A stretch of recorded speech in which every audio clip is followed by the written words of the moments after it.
Hey everyone, this is Elenbaas from Nightlight Astrology, and today we are going to take a deeper look at the meaning of Mercury in the sign of Taurus. So in order to do this, I'm going to reboot one of my Planets in Profile episodes. I'm doing this also as a way of exposing people to that series which covered Mercury, Venus, and Mars through all 12 signs in light of the fact that we're about to do the same thing for the moon, hopefully starting in May. So we'll be taking the moon through all 12 signs and rebooting the Planets in Profile series, or getting it started again. My intention is to eventually go through all of the planets, through all of the signs, at least the traditional 7. It might be a little bit harder to comment on the outer planets through the signs since they're there so rarely, and it's like we can't draw on like living experience or even a lot of experience from people with charts with certain outer planets in those signs. So I'm not sure what we're going to do with the outer planets, but we'll be taking the rest of the traditional 7 through all 12 signs as a part of this series. Anyway, before we get into that today, don't forget to like and subscribe. As always, share your comments when you have them. It really helps the channel to grow. You can find a transcript of today's talk on the website, which is nightlightastrology.com. I also want to take you over to the website right now because we are in the midst of enrollment season, as you guys know. So if you go over to nightlightastrology.com and click on the first year course page, you're going to see under courses, go to first year course. The second year program and the horary program also begin in June for those of you who are ready to dive into advanced classes, maybe because you're halfway through or finishing the year 1 program. Check those out. Starts on June 11th. The new year 1 program does. So that's where most of you will want to start. June 11th, you can see what some alumni have had to say about the course, everything it includes. There's 30 classes on the year. They're recorded, so you can attend live or follow along at your own pace. There's an online forum discussion with staff tutors, so you can always have your questions answered throughout the year. You can contact me with questions by email throughout the year. We have tons of bonus material, optional reading, and quizzes and things like that we include. We also have breakout study sessions in between classes or major units of study. If you go down to the bottom of the page, you'll see some of the payment options. We're trying to get everybody to use the need-based tuition now because they take a little bit longer to process. We're trying to avoid getting all of them coming in at the last minute, which sort of swamps our staff. So if you would like to attend and need a little bit of help to do so because you have a very tight budget, or you're working only part-time, or you've been facing some financial difficulties for whatever reason, check out the need-based tuition. We have those there for people so that nobody's priced out of being able to study astrology if that's what you really want to do. There's also a payment plan, 12-month payment plan for the normal tuition, and an early bird payment that could help you as well. With the need-based tuition, if you have any questions about it or whether you would qualify or not, just email us, info@nightlightastrology.com. We'll be glad to talk you through it. And the earlier you get those in, the better. Also, just want to let people know that we have been dealing with one issue, which is that when people apply, we email them back, and sometimes our responses to your need-based applications go into your spam or promotions or junk folders. So be sure that you check that. If you applied and haven't heard back from us, we have responded to everybody who has applied, and we always do so within a day or so. And so just make sure that if you haven't heard from us, reach back out. Again, email is info@nightlightastrology.com. Well, today I am very glad to rewind an old episode on Mercury's entrance into Taurus. This was made several years ago, so it's when I still had my initiated name and shaved up and everything, so it's kind of fun to look back at. But a good deep dive into the meaning of Mercury and Taurus. We are in the midst of a Mercury retrograde in the sign of Taurus right now. And so it felt like an appropriate time. It's kind of a lull. There's not a lot of major astrology this week, like no big aspects happening Monday through Friday to talk about. So I thought, well, we'll preview the eclipse this week and let's dive into Mercury and Taurus a little bit more, since that's the retrograde that we're all working with at the moment. So I hope that this serves you in getting to know Mercury and Taurus a little bit more and getting to know the god and its position in the sky that's working through us with the retrograde, which will be present all the way through the next eclipse in Scorpio as well. So so without further ado, here is that old episode. I hope you enjoy it. Hi, everyone. This is acyuta-bhava from Nightlight Astrology, and today I'm doing another episode of Planets in Profile. In today's episode, we're going to take a look at Mercury in the sign of Taurus. So, as always, it's important to break apart the different components of a sign and remind ourselves of the guest host relationship that is implicit when any planet is in any sign other than its own. Taurus is not one of Mercury's home signs. And so it's very important to always look at whose temple Mercury is in, if not in its own, or any planet for that matter. Taurus is the solid, earthy, yin or feminine temple of Venus, which is also the exaltation of the moon. Taurus is the exaltation of the moon, the domicile of Venus. It is a solid or fixed sign. It is yin, feminine, and earthy.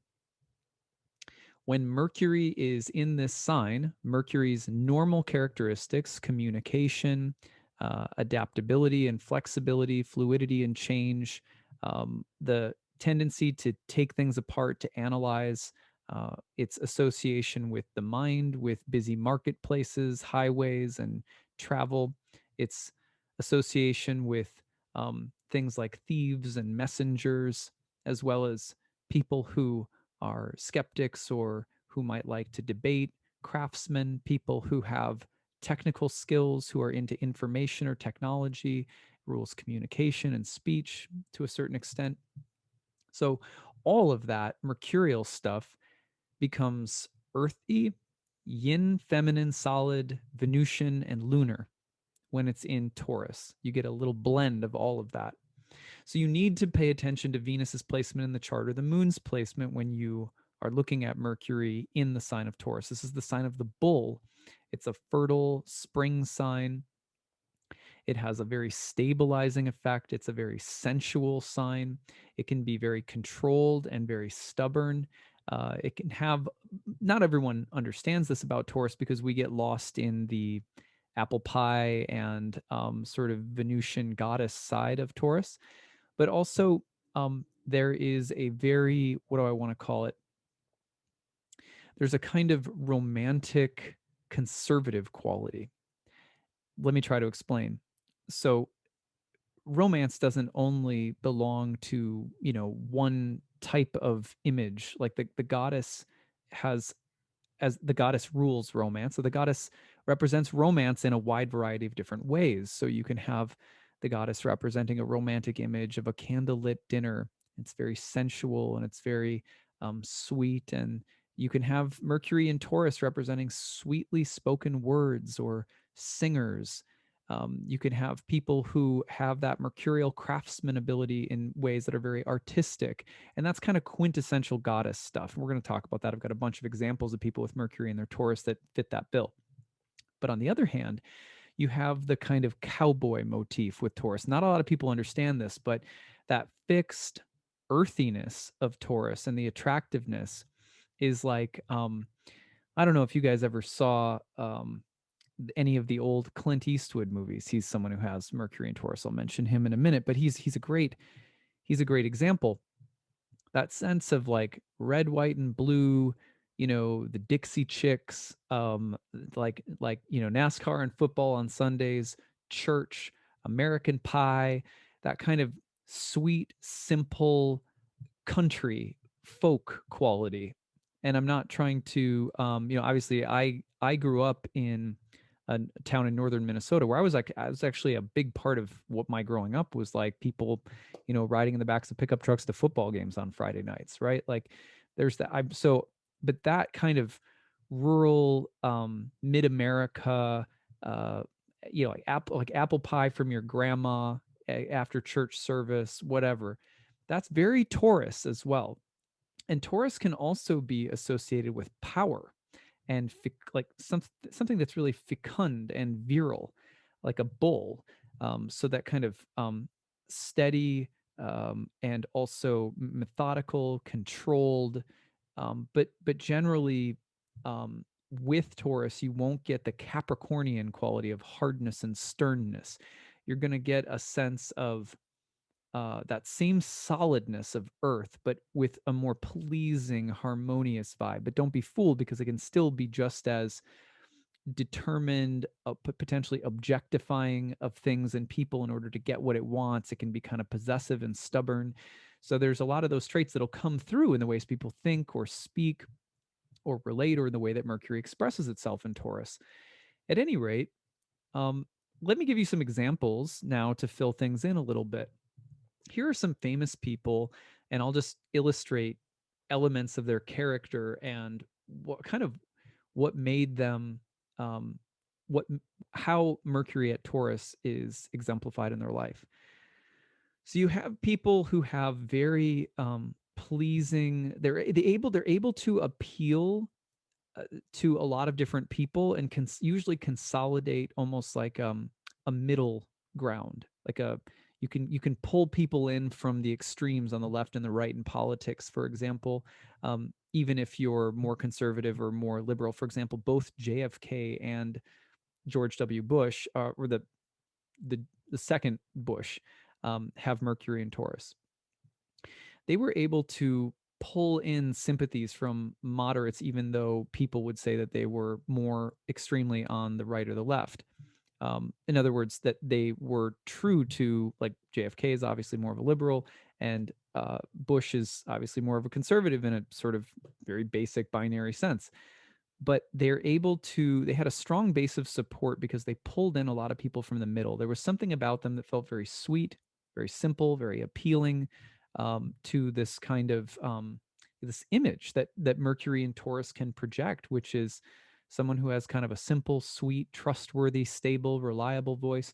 Or sometimes the people who are very articulate, or whose voices just really capture people in some way. Um, JFK is a very, there was a way in which he was very clean cut, but very charismatic.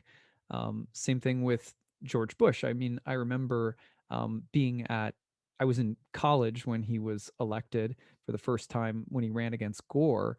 And I just remember, I was at a Christian school, so there was a lot of people at the Christian school who were more on the conservative end politically. And I just remember how captivated people were by his voice, how sincere they felt that he was. And I'm not inviting judgments here. I'm just saying that there's a Mercury and Taurus quality that's able to feel solid and appealing in a sort of simple but eloquent, beautiful way. Like George Bush is not. George Bush was not like an orator. He was not like a great, really memorable speaker. In fact, sometimes he had real blunders when he spoke. But somehow he had that charm, and that kind of cowboy simple, like that. So you can say that oftentimes the Mercury and Taurus will capture something of that. And that can be, I mean, if you want to get a job, you have a Mercury and Taurus, you're going to probably be a good interviewer. Then there's ways in which you'll see people that just, it goes to an extreme where there's something about their voice that's really captivating. For example, Penelope Cruz. Penelope Cruz, very intoxicating voice when you hear her speak, and as an actress and things like that. Also, Penelope Cruz has a background in dancing, and oftentimes you'll see Mercury and Taurus people having very interesting technical abilities when it comes to art. Sometimes you're going to see Mercury in Taurus show up in terms of a person thinking about or writing about sex, or something involving sexuality. For example, Sigmund Freud. Don't have to say a lot there. And also Harvey Milk. If I remember correctly, the first official gay man elected as an official, and I believe it was in San Francisco. But both Mercury and Taurus. So sometimes what a person says communicates, or something about their mind. They may end up being a messenger, a thinker, articulating something about sexuality. That's a Mercury and Taurus dynamic. But also, in another example of a great craftsman, surrealist artist who had very unique and very developed skill set as an artist. Not that I could speak to it so much because I'm not like a student of art history, but Salvador Dali, Mercury and Taurus. Then you have people with these really memorable voices who have this kind of charm and alluring simplicity, and you can have it across the spectrum, like Mercury in Taurus, Jack Nicholson. He's kind of a trickster, jerk, charming fox. You know what I mean? That's Mercury and Taurus. Very solid, very stable. You think of what was his first one? It wasn't he was a biker. He was a biker. One of his early movies. What was that called? I'm forgetting that movie. I've seen it before. Easy Rider. I can't remember. But if someone remembers the motorcycle character he played, very Mercury and Taurus. How about Clint Eastwood? Again, he's got that simple tough guy thing, but he's also got this like sense of humor, and he's very attractive. So his voice is he's very memorable, like his dirty Harry voice. It's funny how it doesn't really matter what type of voice it is. It doesn't have to necessarily be a light, bright apple pie voice. It just has to be very memorable. It has to capture people, and people just there's like a gravitational center that pulls you in when people have Mercury and Taurus. Really good singers sometimes too. And there's a huge list of singers you can look up with Mercury and Taurus. Pierce Brosnan was an illustrator before he became an actor or studied illustration. He also has a very memorable voice as James Bond. How about Morgan Freeman, one of the greatest narrative voiceover actors? I think of Shawshank Redemption, for example.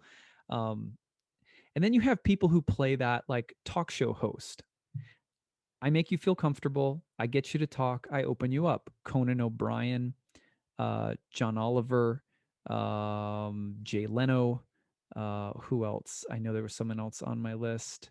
Stephen Colbert. And there was more too, but those were some of them that I threw in.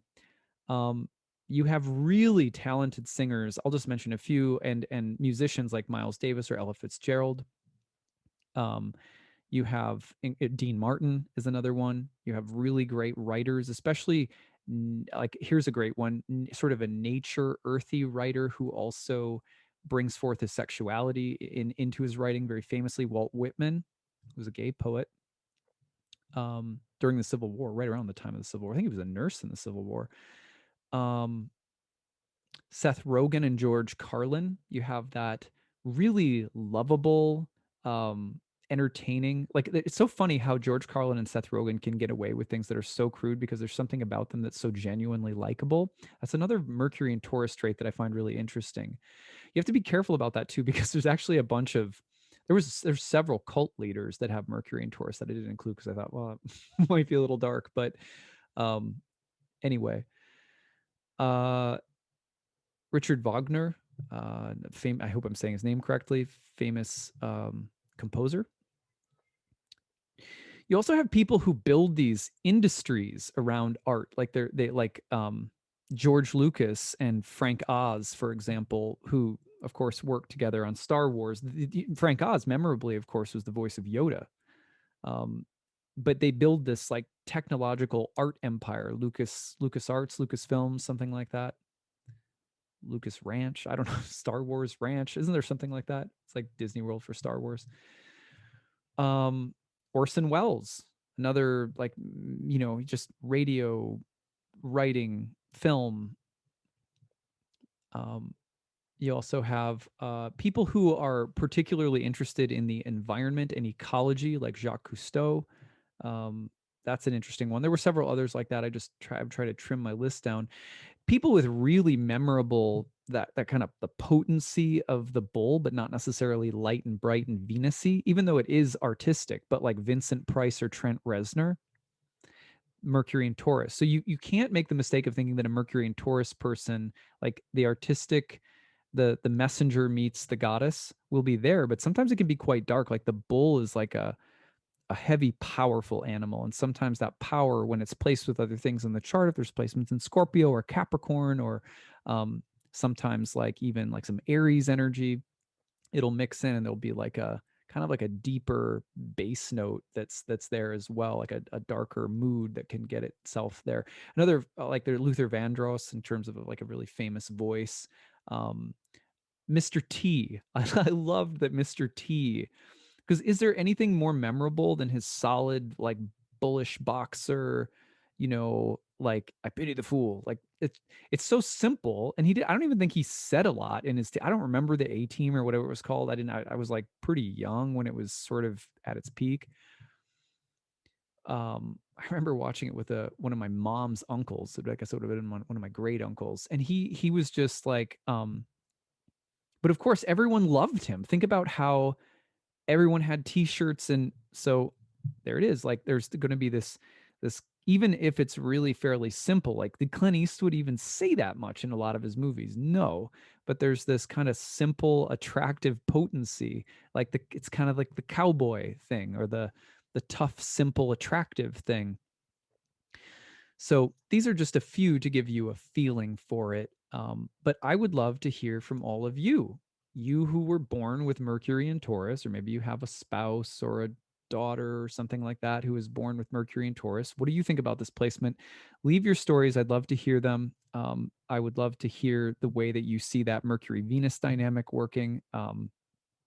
And also, if you have ever if you've ever looked at the placement of Mercury when it's traveling through Taurus by transit, you'll often notice that you can do this with any of my episodes in this series, that watch for Mercury's transits in Taurus to bring these qualities into a certain area of your life. Like I'm never shocked when Mercury passes through Taurus and I get the inclination, because I've actually tracked this, because I've talked about Clint Eastwood example for many years in my practice, that the first time that I noticed that Mercury in Taurus transits tended to that were associated with Clint Eastwood was because I would always rewatch The Good, the Bad, and the Ugly, which is one of my like favorite all-time, spaghetti western, like Sergio Leone. I don't know if you guys know all that, but one of my favorite of all times.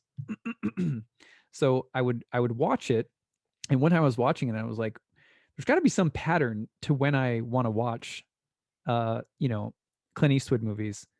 And sure enough, Mercury was in Taurus. And then I next year round, it came up and I was like, oh, it's when Mercury's in Taurus is when I want to watch my Clint Eastwood movies. So go figure. But anyway, yeah, tell me your stories. I'd love to hear from you guys. Hope you're doing well. Hope you're enjoying this series. I think we have Mercury and Gemini left before we complete the full circle. All right, take it easy, everyone. Bye.